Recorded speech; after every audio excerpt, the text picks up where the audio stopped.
Welcome back to the Skymaster f-18 1/6 scale build. Had to get out of the house, going stir crazy being locked up due to the cold weather and the rain. So I turned some heat on out here in the trailer. It's heated up enough to allow me to work, so I'm back at it. Plus I was waiting on some more Dubro heavy duty ball ends and some metal servo arms for Futaba, dual and single. So I got all that. Now what I'm doing is going back and I'm taking the stock rudder. This is what I had set up for the two rudder servos. I was going to use these heavy duty Futaba arm, Dubro heavy duty arms. But now that I got the metal, I'm going to get rid of those, and I'm also going to put a ball end on this end, which is kind of what I'm doing here.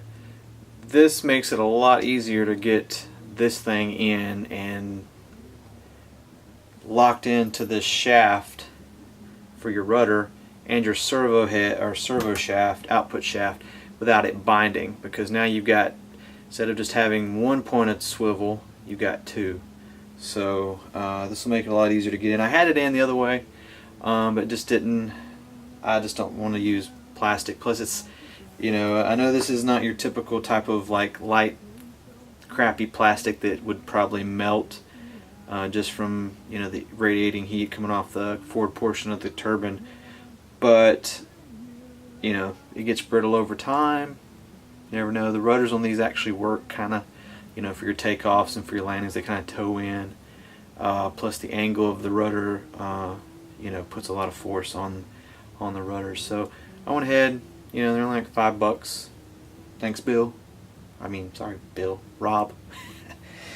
One of my buddies from the Mobile crew, Rob, he owns the Hobby Town down there, so he's my kind of go-to guy for stuff that I don't have. So that is in. Still waiting on the paint. Waiting on this color paint. You know, you'd think this would be easy to find, but it's not. The Asian European guys use the NATO, like their European NATO colors, and they're always off compared to the standard NATO colors we use. And this is the important color because it's hard to see in here, but it really has like a reddish tint to it. Kind of that desert, late desert time of day, reddish tint. And if that color's not right, the rest of the colors aren't going to look good. It's one of those schemes, lesson learned, that if it's not perfect, it looks like crap. So you either use like the American colors that don't match what the pictures I'm using, or you use the other NATO color or the European colors. So having to use the European stuff. So meanwhile I'm doing this stuff, I went ahead and pulled all the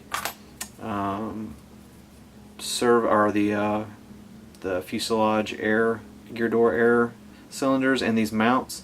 I'm keeping these because I was gonna come up with a way to put the air cylinders in at a better angle and things like that, but especially the forward tank, the forward gear doors, the main landing gear kind of sits in there, and the way it's designed, you can't come above because you're hitting the metal in it. So you have to, your air cylinders kind of have to sit under the gear itself. So you have to use these kind of small mounts. So what I'm going to do is adjust these a little bit to give it better, to fit better. But this is kind of a good drawing, you know, a little simple thing that they just made.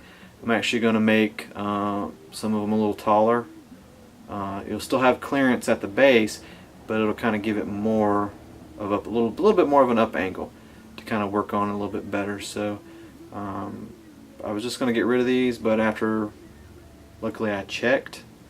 I would hate to put all the air cylinders in my way and then put the gear in and like, oh crap, it doesn't fit. So always trial fit.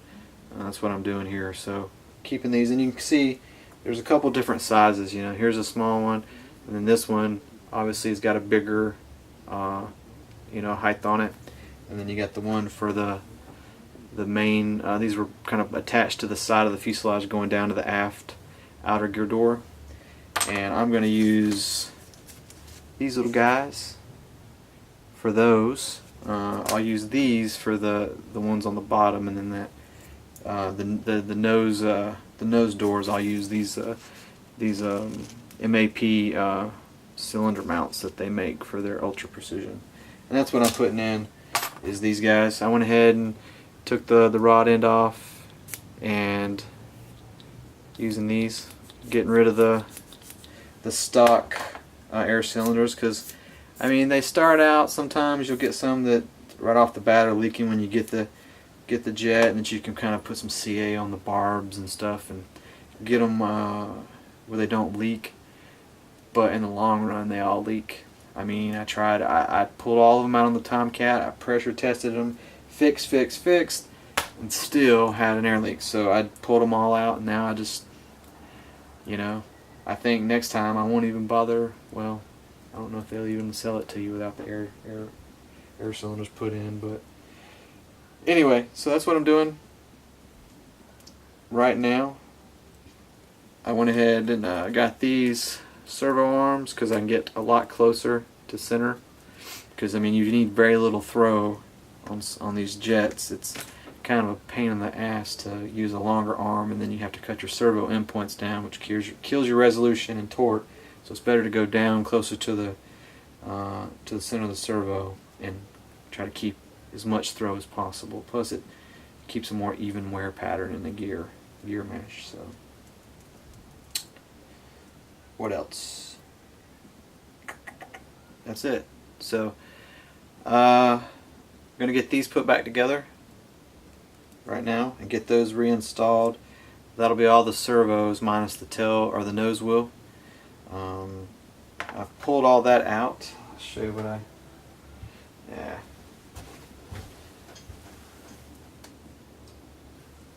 Actually, I already took pictures of it, so don't worry about it. I was just going to show you the gear. I'll do that later. I did get some self-etching primer for the gear, so I got to tear it apart, tape off what doesn't need paint, and I'm going to prime it, and then look for some. I'm probably not going to use that typical. A lot of guys use the like appliance paint, like the white. It's kind of, I don't know if it's like an epoxy. It's very hard kind of paint, and I've seen guys use that on the landing gear. I'm just going to use probably a Tester's white paint, flat white, and then I'll go over it with the two-part epoxy matte finish that I have for the entire jet. So it'll be clear coated, because I got to put the decals. I got a bunch of the tailor-made decals for the landing gear, and I'll do some detailing on the landing gear, and then I'll clear coat it with that epoxy primer, or that epoxy clear coat. So that'll kind of lock in all the decals. Plus it'll give it that nice flat finish that is resistant to or fuel proof. So that's it. I'm gonna get back to it. You guys have a good one, and I'm gonna probably start putting in the control horns into the aileron / flap and main flaps today, and then cut the servo arm slits in the hatches. Getting the rods done for that now that I got more of these, and getting in prep and that's all the little bit of cutting I need to do before I paint.